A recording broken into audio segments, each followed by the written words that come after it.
பிடிச்ச சாக்லேட் கேக்கு. சரி சரி கட் பண்ணு. கட் பண்றதுக்கே மனசு வரல, இருந்தாலும் கட் பண்றேன். எவ்வளவு அழகா இருக்குல்ல. ம். என் மேல உங்களுக்கு எந்த கோவமும் இல்லையே? கோவம்லாம் இல்ல. இருந்தாலும் நீ அவங்க கிட்ட அப்படி ரியாக்ட் பண்ணிருக்க கூடாது.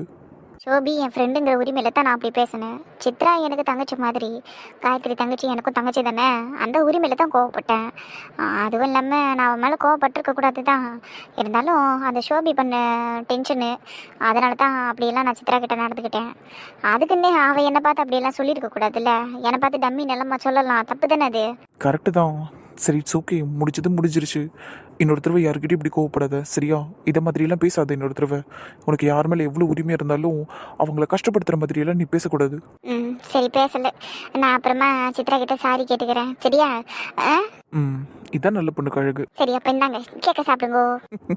இந்த நீயும் சாப்பிடு. சேர்ந்து சாப்பிடுவான். ஏன் தனியாக உட்காந்துருக்க? சும்மாதான். சும்மாவா? சரி முகமே சரியில்லையே, என்னாச்சு? எதனா அப்செட்டாக இருக்கியா? அதெல்லாம் ஒன்றும் இல்லை. போய் சொல்லாத. நல்லா பிங்க் கலர் ட்ரெஸ்ஸில் ஸ்ட்ராபெரி மாதிரி ஃப்ரெஷ்ஷாக இருந்த. இப்போ என்னடான்னா ரொம்ப டல் அடிக்கிற. அப்படியே இந்த காஞ்சி போன பழப்பழம் மாதிரி இருக்கிற இப்போ நீ. காஞ்சி போன பழப்பழமா? இவர் இருக்காரு ராகுல் மாமாவை விட மோசமா இருக்காரு. என்ன சத்தத்தையே காணோம்? ஒன்றும் இல்லைங்க. சரி வா, உங்ககிட்ட கொஞ்சம் பேசணும். என்ன பேசணும்? வந்தால் தானே சொல்ல முடியும். இப்போவே சொல்லலாம்ல, அது இங்கே யாரும் இல்லையே. கொஞ்சம் ப்ரைவேட்டாக பேசினா நல்லா இருக்கும்னு நினைக்கிறேன். சித்ரா நீ எதிர்பார்த்தது நடக்க போது.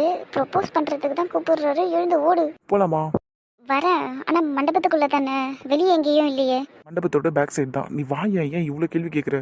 நான் உன்னை எங்கன்னா கூட்டிகிட்டு ஓட போகிறேன். கூட்டிகிட்டு ஓடினா கூட நல்லா தான் இருக்கும். என்னது? ஒன்றும் இல்லைங்க, வாங்க போகலாம். ப்ரா நின்றுக்கிட்டு போஸ் குத்திங்கன்னா நல்லா இருக்கும். ஆனால் ஒன்றா முட்டி சேர்த்த மாதிரி உட்காந்துக்கிறீங்களே ரெண்டு பேரும். இவ்வளோ நேரம் நின்றுக்கிட்டு தானடா இருந்தோம். ஓ அப்படி வரீங்களா நீங்கள்? சரி 5 நிமிஷம் கேப் விட்டு அதுக்கப்புறம் ஃபேமிலி ஃபோட்டோஸ்க்கு போயிடலாமா? ராக்கி அதுக்கெல்லாம் ரொம்ப நேரம் ஆகும்டா, பசிக்குதுடா எனக்கு. நாங்கள் சாப்பிட்டு வந்துடுறோம். சாப்பிட்டா ஸ்வெட் ஆகும், வியர்த்து போயிடும், மேக்கப் கலைஞ்சிரும். அப்புறம் ஃபேமிலி ஃபோட்டோவில் மூஞ்சி வேண்டு இருக்கும். பரவாயில்லையா? இதே ஏசி தானடா, ஏசியில் ஸ்வெட்டெல்லாம் ஆகாது. சாப்பிட்றேன்டா. சாப்பிட்டா நிற்க முடியாது, சொன்னேன் கேளு. ஃபேமிலி ஃபோட்டோலாம் எடுக்கிறதுக்கு ரொம்ப நேரம் ஆகும். அதுவும் உங்கள் குடும்பத்தில் எவ்வளோ பேர் இருக்கிறாங்க. ஒருத்தராக வந்து நிற்கணுன்னுவாங்க, டிசைனாக வேறு போஸ் கொடுக்கணுன்னுவாங்க. அப்பாங்க தனியாக, அம்மாங்க தனியாக, அதுக்கப்புறம் குழந்தைங்க தனியான்னு நான் நிறைய ஃபோட்டோ எடுக்கணும். உன்னால் நிற்க முடியாது, சொன்னேன் கேளு. ஆமாம் மணி, அவனும் கரெக்டாக தான் சொல்கிறான். கேக்கு சாப்பிட்டதுக்கே நம்ம 2 பேரும் இப்படி உட்காந்துட்டோம். அதனால நம்ம 2 பேருமே சாப்பிட்றதெல்லாம் அப்புறமா வச்சுக்கலாம் சரியா? சரி, ஆனால் எனக்கு பாசிக்குதே.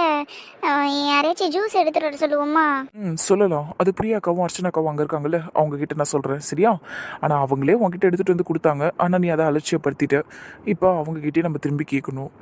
இதுக்கு தான் எதையுமே அலட்சியப்படுத்தக்கூடாதுன்னு சொல்லுவாங்க. சரி விடுங்க, அதை பற்றி பேச வேணாம். சரி ஓகே. என்னப்பா பேசி முடிவு எடுத்துட்டீங்களா? சாப்பிட்றதெல்லாம் அப்புறமா சாப்பிட்றீங்களா?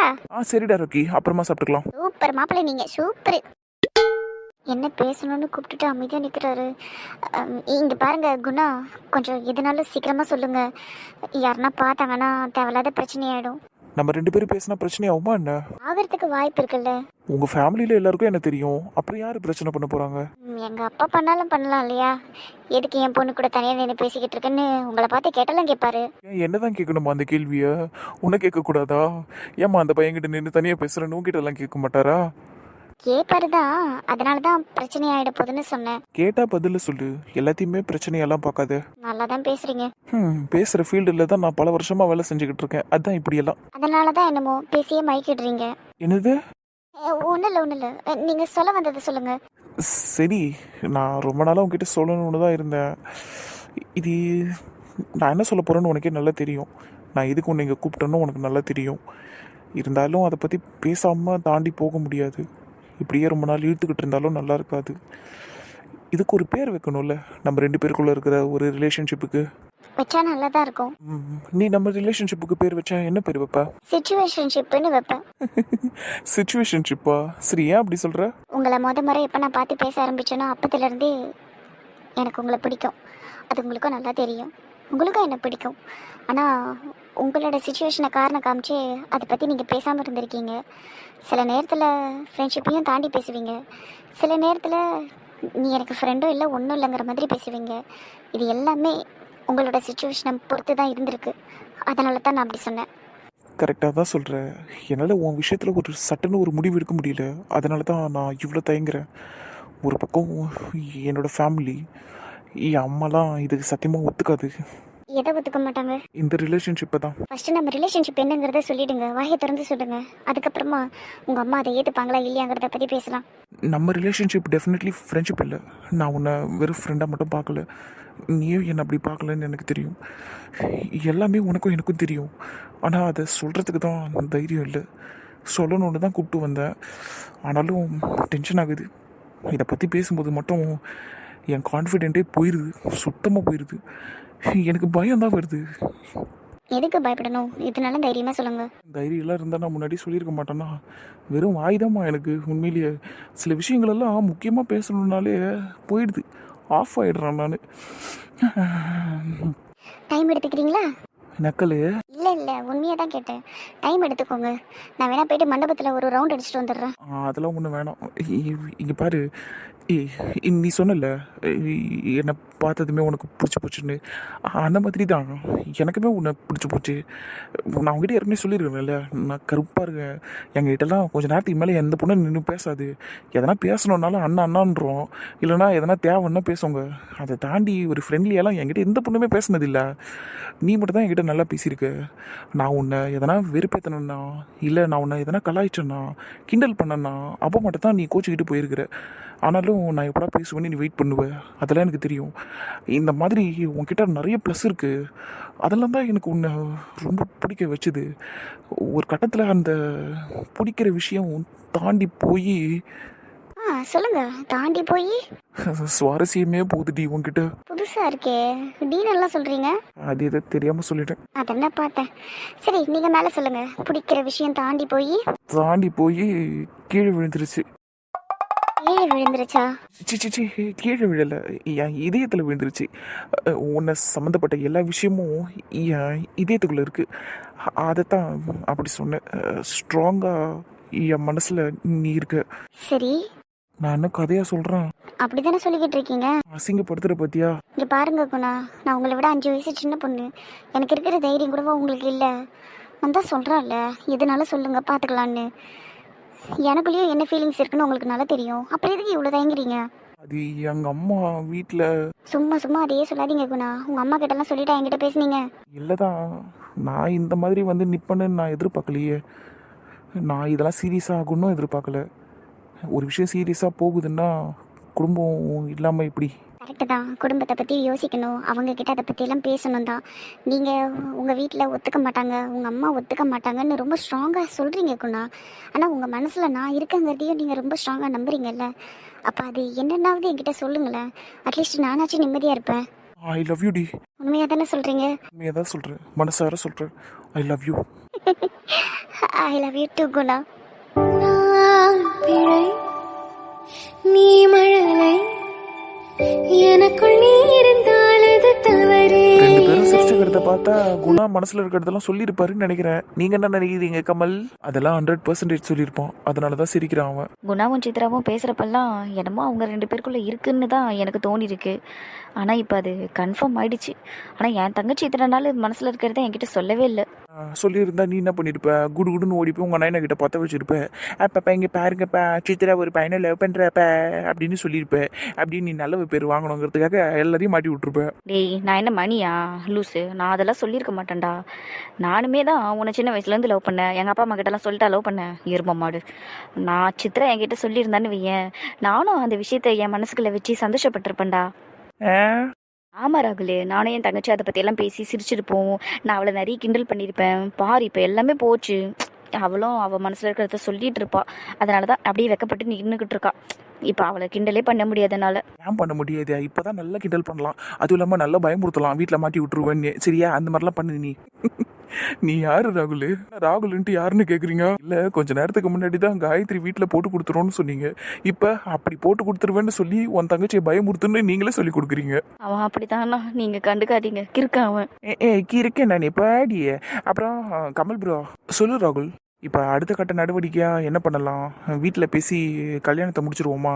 நீங்கள் குணா வீட்டில் பேசுங்க, நான் என் மாமா கிட்ட பேசிக்கிறேன். சித்ராக்கும் குணாக்கும் அடுத்து கல்யாணத்தை முடிச்சிடலாமா? கண்டிப்பாக ராகுலே. நானுமே குணா கிட்ட அதை தான் சொல்லிக்கிட்டு இருந்தேன். சீக்கிரமாக சித்ரா கிட்ட லவ் சொல்லிவிட்டு அவளை கல்யாணம் பண்ணுற வேலையை பாருடான்னு. நான் குணா வீட்டில் பேசிடுறேன் சரியா. நம்ம அடுத்தடுத்துன்னு பண்ணலாம். ஆனால் கொஞ்சம் டைம் மட்டும் தேவைப்படும் சரியா. ஏன்னா குணா அம்மா அவ்வளோ சீக்கிரத்தில் கன்வின்ஸ் ஆக மாட்டாங்க. அவங்கக்கிட்ட சொல்லி புரிய வைக்கணும். சரிங்க கமல். ஆனால் ஏன் எதனால் அவங்க அம்மா ஒத்துக்க மாட்டாங்கன்னு இவ்வளோ ஸ்ட்ராங்காக சொல்கிறீங்க? அது அது சொல்லலாமான்னு தெரியல. எதுனாலும் தயங்காம சொல்லுங்கண்ணா. ஒருவேளை அவங்களுக்கு லவ் என்ன பிடிக்காதா, இல்லை டௌரி எதனா அதிகமாக எக்ஸ்பெக்ட் பண்ணுவாங்களா? நீ என்னடி டவுரி கியூரின்னு எல்லாம் பேசிக்கிட்டு இருக்க? அந்த மாதிரி வார்த்தையெல்லாம் நம்ம குடும்பத்தாளுங்க கேட்டாங்க ரத்தம் கொதிச்சிடும் அவங்களுக்குலாம்.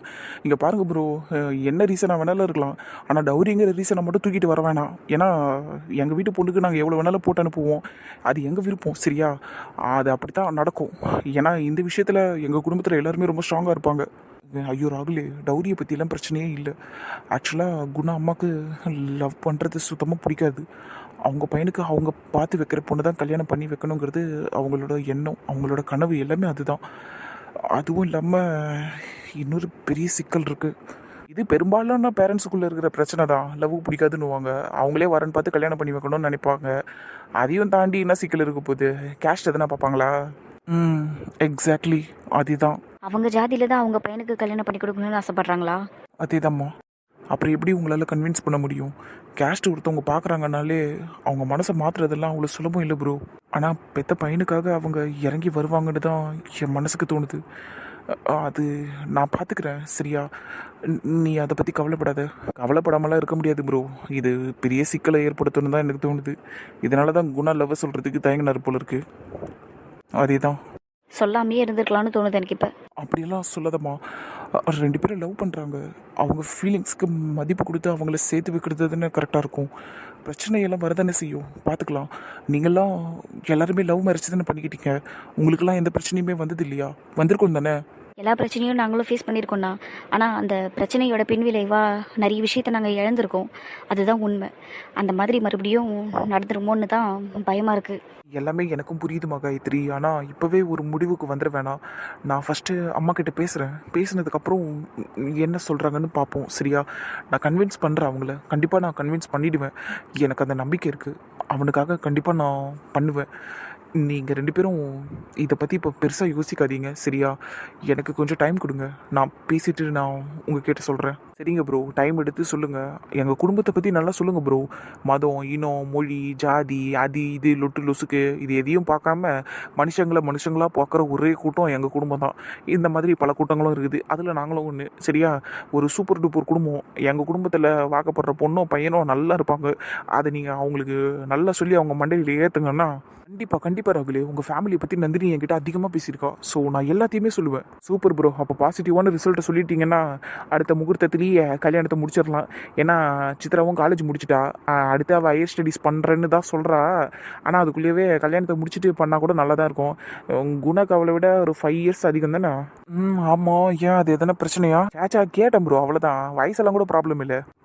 ஒரு நிமிஷம் ஷாக் ஆகிட்டேன். ஷாக்கெல்லாம் வேணாம் ப்ரோ. வயசு கலரு ஒன்றும் பார்க்கக்கூடாது ப்ரோ. மனசை மட்டும்தான் ப்ரோ பார்க்கணும். நீங்கள் சீக்கிரமாக பேசிட்டு சொல்லுங்க. பேசி பசிக்குது. வாங்க அதுங்க ரெண்டுத்தையும் வலிச்சிக்கின்னு போகலாம். அப்படியே சாப்பிட்டு நல்லா சாவகாசமாக உட்காந்து நைட்டுக்காக பேசுவான். ஓகே. மசாலா தூக்குதே சசமோ. அங்கே பாட்டியா, நீ ஆசைப்பட்டு கேட்டது எல்லாமே ஏழையில கிடக்குது. அதானே அசத்தி போட்டாங்கம்மா. மட்டன் பிரியாணியே போட்டுக்கிறாங்களே. ஜனம் கம்மிங்கிறதுனால மட்டன் பிரியாணியை போட்டாங்களா, இல்லை ஜனம் அதிகமாக வந்தாலும் மட்டன் பிரியாணியை போட்டிருப்பாங்களான்னு கூட தெரியலையே. என்னமோ ஒன்று துண்ணுங்களா வாய முடியினு எப்படி துண்ண முடியாமல் இருக்கதான். இந்த பேச்சுக்கெல்லாம் ஒன்றும் உனக்கு குறை கிடையாது. சாப்பிட அமைதியா. இன்னத்துக்கே வயசான காலத்தில் சோற ஆராய்ச்சி பண்ணின்னு கிடக்குறேன். இவ்வளோத்தையும் துண்ணு போட்டு நம்மளுக்கு முதல்ல சரிம்மா ஆகுமா? எவ்வளோ எத்தனை வந்து வச்சுக்கிறானுங்க பாரு. எல்லாத்துக்கும் ஒரே மாதிரி போட்டுக்கிறானுங்க இலையில. இதுக்கு பேர் தான்மா சமபந்தி விருந்தே. அது இப்படித்தான் இருக்கும். எல்லாம் சமமாக இருக்கும். எல்லாருக்கும் சமமாக இருக்கும். அப்படியே அமைதியாக சாப்பிட வேண்டியதா. நான் ருசியாக இருக்குதுப்பா. என் புள்ளியை கூப்பிட்டுருக்கலாம் நானே. ஆனால் சாப்பிட போடுறாங்கன்னு தான் ஓடியாந்துட்டேன். அவன் எங்கே கிடக்குறானோ அவனும் வந்துடுவான். சரி சாப்பிடுவான். கோழி என்ன வாவான்னு கூப்பிடுது. வாசனையே பிரமாதமா இருக்குது. அம்மா யாரா அது என்ன அம்மான்னு கூப்பிடுறதே? ஏம்மா நிமிந்து பாருமா, நான் தான் உன் புள்ள ஜானு. யானை பேனை வாரமா படம் அப்படிக்கா சுவையா இருக்குது கறிப்பா. நல்லா பஞ்சு போல வெந்திருக்குதுமா. ஆமாமா. அடே கூறு கட்டவனா, அங்க பாரு இலையில சோறெல்லாம் போட்டு வச்சுக்கிறாங்க. வந்து மரகத பாட்டி பக்கத்துல வந்து உட்காந்து சாப்பிட்றா. அதை விட்டுட்டு கண்ணீர் வடிச்சுன்னு இருக்கிற. வாப்பா வந்து உட்காரு வா. இலையில எல்லாம் போட்டு வச்சுக்கிறாங்கப்பா, வந்து உட்காரு வா. வரேன் பாட்டி. ஆனா அம்மா பாருங்க என்ன விட்டுட்டு சாப்பிடுது. இப்போட நீ சாப்பிட்ற இடத்துல வந்து நின்று அழுது நிற்கிறான். போடா முதலே. போறேன். மட்டன் பிரியாணிக்கு முன்னாடி இந்த மாமன் உன் கண்ணுக்கு தெரியல, நான் போறேன். பசங்களுக்கு ஜூஸ் கொடுத்துட்டு வரதுக்குள்ள என்ன அவசரம் உங்களுக்கு? எதுக்கு இப்படி கூட்டிட்டு வந்தீங்க? முக்கியமான விஷயத்த சொல்றதுக்கு தான் அர்ச்சனா. என்ன மாமா, என்ன முக்கியமான விஷயம்? மண்டபத்துல என்ன நடந்துகிட்டு இருக்குன்னு தெரியுதா இல்லையா உங்களுக்கு? என்ன நடந்துகிட்டு இருக்கு? ரிசப்ஷன்ல நடந்துகிட்டு இருக்கு இப்போ. ஐயோ அர்ச்சனா, அறிவாளியே, ரிசப்ஷன் நடந்துகிட்டு தான் இருக்கு. அதையும் தாண்டி சில விஷயங்கள் எல்லாம் நடந்துகிட்டு இருக்கு. அப்படி என்னதான் நடக்குதுன்னு சொல்லண்டா நீயாவது? எவ்வளவு மரியாதை கொடுக்குற பிரியா புருஷனுக்கு நீ. சொல்லு பிரதீபே, எங்களுக்கே தெரியாம மண்டபத்துல அப்படி என்ன விஷயம் நடக்குது? உங்களுக்கு என்னமோ ஒண்ணு தெரிஞ்சிருக்குன்னா அதை உடனே சொல்லணும். எங்களுக்கு தெரியுமானெல்லாம் கேட்டுக்கிட்டு இருக்க கூடாது. சொல்லு முதல்ல. அது கார்த்தி, நீயே சொல்லுப்பா. நான் சொல்றேன். அது என்னன்னா, நம்ம சித்ரா இருக்கால்ல, அவ விஷயமா? அது எங்களுக்கு தெரியுமே மாமா. அதான் அந்த இவ இருக்காளே மணிமேகலை, அவ அந்த பொண்ணை போட்டு ரொம்ப ஓவரா பேசிட்டா. என் பிரியாவை கூட தான் கொஞ்சம் ஓவரா தான் பேசினா. அந்த பொண்ணு திருப்பி பேசி விட்டுருச்சு. அது வேற பாவம் உட்காந்து அழுதுருச்சு. வீட்டுல இருக்கிறவங்களாம் திட்டினாங்க. என்னது சித்ரா அழுதாளா? ஆமா மாமா, என்னமோ தெரிஞ்ச மாதிரி பேசுனீங்க இப்போ. போ ஏய், நான் எப்படி பேசினேன் தெரிஞ்ச மாதிரி? நான் சித்ரான்னு தானே சொன்னேன். நீங்க இதை பத்தி தான் பேசுறீங்களோன்னு நினைச்சேன். சரி, இது இல்லாம வேற விஷயம்னா என்ன விஷயம் அது? அதை சொல்லுங்க முதல்ல.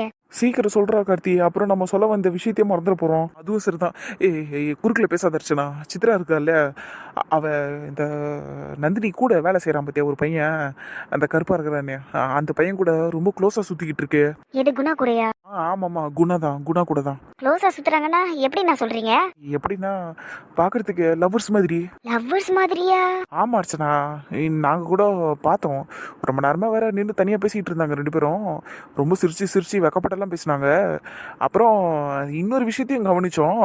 என்னது? என்ன ஆர்வம்! அவங்க ரெண்டு பேரும் ஒரு பக்கம் வெக்கப்பட்டு பேசிக்கிட்டு இருந்தாங்க, இன்னொரு பக்கம் ஒரு 3 பேர், அதாவது நம்ம குடும்பத்தில் இருக்கிற 2 பேர், அப்புறம் இந்த குணாவோட ஃப்ரெண்டு ஒருத்தருக்கானே வெள்ளையா இருப்பானே கமலு, அந்த பையன், அந்த 3 பேரும் அவங்க பேசுறத இவங்க ரசிச்சு வேடிக்கை பார்த்தாங்க. அப்பதான் எங்களுக்கு பொறி தட்டுச்சு என்னமோ இருக்குன்னு. யார் அந்த 2 பேரு? ராகுல் காயத்ரி. என்னடா இவங்க 2 பேரும் இப்படி கதை கேட்குறாங்க? உங்களுக்கு இதுல இருந்து என்ன புரியுது? என்னமோ இருக்குதுன்னு தான் தெரியுது. ஆனா இது என்னன்னு கண்டுபிடிச்சே ஆகணுமே. நம்ம அப்படி பொத்தாம் பொதுவா என்னத்தையாவது ஒன்று சொல்லிடக்கூடாது. பொம்பளை பொண்ணு, நம்ம வீட்டு பொண்ணு. அந்த பையன் குணா கலர் இல்லை, ஆனாலும் நல்ல கலையாத்தான் இருக்கான். பொருத்தமாக தான் இருக்கும். வயசு கூட கொஞ்சம் கூட தான் இருக்குது அந்த பையனுக்கு. பிரியா, என்னடி பண்றது இப்ப? யார்கிட்ட கேட்கறது இந்த விஷயத்த? அதான் நம்மளுக்குன்னு இருக்கிறான் நெதியால் பத்திரி சிங்கு, அந்த ராகுல், அவன் இழுத்து வச்சு கேட்பான், சொல்லிருவான் எல்லாத்தையும். அப்ப சரி, ரிசப்ஷனை முடியிட்டோம், கச்சேரி ஆரம்பிப்போம். அர்ச்சனா, அப்படியான்னு எல்லாம் கேட்டுறாத சரியா? விஷயத்த போட்டு வாங்கு. உங்களுக்கா சொல்லி தரணும், அதையெல்லாம் நீங்க சிறப்பா பண்ணிடுவீங்க. இருந்தாலும் விஷயம் தெரிஞ்சதுன்னா எங்களுக்கும் சொல்லுங்கண்ணா. கண்டிப்பா கார்த்தி. வாடி பிரியா, நம்ம போவோம். பசங்க மேல ஒரு கண்ணை வச்சுப்போம், அதுலயே தெரிஞ்சிடும் என்ன ஏதுன்னு. வா போவோம், நீங்களும் வாங்குங்க, போவோம் எல்லாரும். நீங்கள் 2 பேரும் கூச்சப்படுறீங்கன்றதுனால தான் இங்கே தனியாக டேபிள் போட்டிருக்குறோம். நல்லபடியாக சாப்பிட்ணுன்னா ஆமா, ஃபோட்டோக்கெல்லாம் நல்லா போஸ்ட் கொடுண்ணே. சரிங்க மாமா, நீங்க சொல்லவே வேணாம், நான் நல்லா போஸ்ட் கொடுக்குறேன். எதனா வேணும்னா கேளுமா, நாங்கள் எடுத்துகிட்டு வந்து தரோன்னே. தண்ணியிலேருந்து எல்லாமே பக்கத்தில் வச்சுருக்கோம், பொறுமையாக சாப்பிட்ணுன்னேவா? சரிங்க மாமா. சரி வாடா சிவா, போகலாம். இப்படி தம்பி ராக்கி, ஃபோட்டோ நல்லபடியாடுறா. எடுக்கிறேன் அங்கிள். அப்புறம் என்ன மணிமேகலை, சாப்பிட்றதுக்கு உனக்கா கூச்சமாக இருக்குதே? போய் தானே சொன்னேன், இங்கே தனியாக உட்காந்தா நிறைய சாப்பிட்லாம், இஷ்டத்துக்கு சாப்பிட்லாங்கிறதுனால தானே இங்கே வந்து. நீ மாப்பிள்ளை ஏதோ கூச்சப்பட்டாருன்னா கூட பரவாயில்ல, நீ உண்மையிலேயே சாப்பிட்றதுக்கு கூச்சப்படுற? டேய், அதையெல்லாம் சொல்லிக்கிட்டு இருக்காதரா. நீ ஃபோட்டோவை எடு, எப்போ ஊட்டணும்? அதானே, தின்றதுலேயே இருப்பிய நீ. ஐயோ, இவன் வேற வந்துட்டானா, என்னை அசிங்கப்படுத்துவானே. இப்போ ராகுலே போடா கொஞ்சம் அப்படிக்கா. வாரண்டி, ஆனால் போகிறதுக்கு முன்னாடி மாப்பிள்ளை சொல்லு ராகுல், ஊட்டுறப்ப கொஞ்சம் பார்த்து ஊட்டுங்கண்ணே. எதுக்கும் ஸ்பூன் எதனா இருந்தால் அதை எடுத்து ஊட்டுங்க. ஏன்னா அந்த நாய் கையை கடிச்சு ஊட்டுற போகுது என்ன, அப்புறம் பாவம் உங்களுக்கு தொப்புளை சுற்றி 28 ஊசி போடணும்.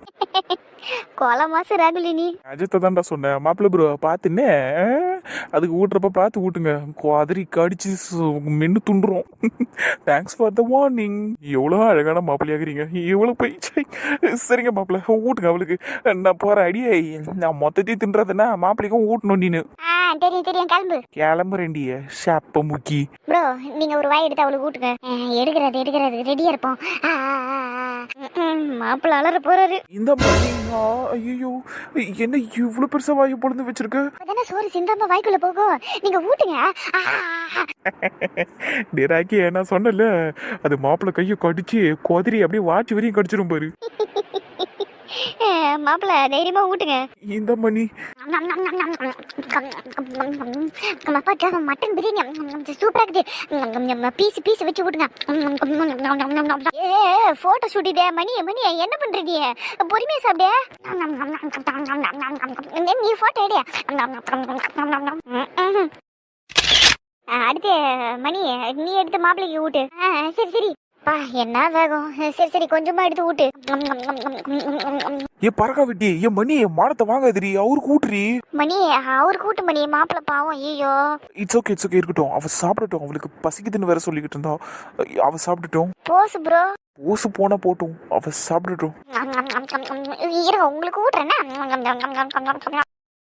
నాదృతాని నాదృతాని నీరుమై మలనునే నాదృతాని నాదృతాని నాదృతాని నీరుమై మలనునే నాదృతాని నాదృ A few அடி moments பாவி, later. ஊட்டுறன்னு பாவம் அந்த மனுஷனுக்கு ஒரு வாய் கூட கொடுக்கலையடியே, இலைய வலிச்சு நெக்கிட்டேடியே. சுவையா இருந்துச்சுடா. நீ போய் ஒரு குண்டா சோறு எடுத்துட்டு வந்து போடுவா. அவருக்கு ஊட்டி விடுறேன், பாவம் அவரு பாவமா பாக்குறாரு. இதுக்கு நீ எல்லாத்தையும் தின்றதுக்கு அதை சேர்ந்து போ. முதல்ல அவன் போட்டோ வேணாம், ஒன்றும் வேணாம். ப்ரோ இருங்க ப்ரோ, நான் உங்களுக்கு சாப்பாடு எடுத்துன்னு வரேன். இட்ஸ் ஓகே ராகுல், எனக்கு எதுவும் வேணாம். அவ சாப்பிட்டதே எனக்கு இப்போ வயிறு ஃபுல்லான மாதிரி இருக்கு. என்னங்க இப்படியெல்லாம் பேசுறீங்க? அப்படியெல்லாம் பேசக்கூடாது. அவங்கவுங்க சாப்பிட்டாதான் அவங்கவுங்க வயிறு ஃபுல் ஆகும். ராகுல் நீ போய் எடுத்துட்டு வா. இல்ல மணி, எனக்கு வேணாம், எனக்கு சாப்பிட்ற மூடு இல்ல. இன்னும் இது பேய் மாரி தின்னா அவருக்கு எப்படி சாப்பிட்றதுக்கு தோணும்? என்னங்க சாப்பிட்றதுக்கு மூடு இல்லைன்னு சொல்லிட்டீங்க. சரி விடுங்க, உங்களுக்கு மூடு இல்லைன்னா என்ன. ராகுல் போயிட்டு எனக்கு எடுத்துட்டு வந்து போடு.